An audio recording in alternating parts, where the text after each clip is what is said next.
થરાદ નર્મદા વિભાગ સામે ઠાકરસિંહ રબારી આકરા પાણીએ 15/3/2025થી નર્મદા કેનાલમાં પાણી બંધ કરવાની ફરે છે સોશિયલ મીડિયામાં નોટિસ। ઠાકરસિંહ રબારીએ કેનાલના પાણી મુદ્દે કાઢ્યો બળાપો।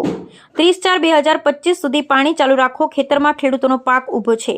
પાણી કાપવું હોય તો ઉદ્યોગપતિનું કાપો, ખેડૂતોને કેમ હેરાન કરો છો? ગુજરાત સીએમએ જળ સંચયને કર્યો અનુરોધ। ઠાકરસિંહભાઈ રબારી વાવ થરાદ કોંગ્રેસના લોકપ્રિય છે આગેવાન। જય કિસાન।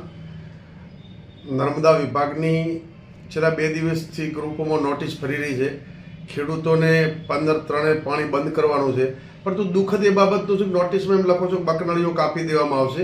હવે જે કાપવાનું છે એ ઉદ્યોગપતિઓનો કાપો ને ખેડૂતો ઉપર જેમ નબળો ધણી બૈરી ઉપર સુરો એમ વારંવાર ખેડૂતોને જેમ કહો છો કે નળીઓ કાપી નાખવામાં આવશે, 15/3થી ઉઠાવી લેજો મશીન। એટલે નર્મદા વિભાગને પણ કહું છું ને, ગુજરાતના મુખ્યમંત્રી, સિંચાઈ મંત્રી અને અહીંના તમામ આગેવાનોને વિનંતી કરું છું કે અત્યારે ખેતરોમાં રાયડું, જીરું, પિયત કરેલા છે અને એ પિયત હાલ ખેડૂતોના પશુધન પણ ત્યાં ખેતરોમાં છે।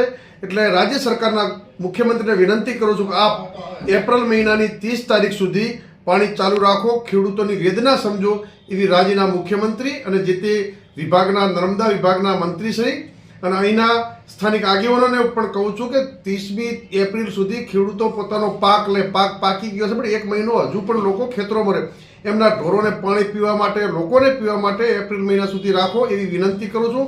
અને દરેક આગેવાનોને પણ કહું છું ખેડૂતોની વેદના સમજીને સરકારમાં રજૂઆત કરે।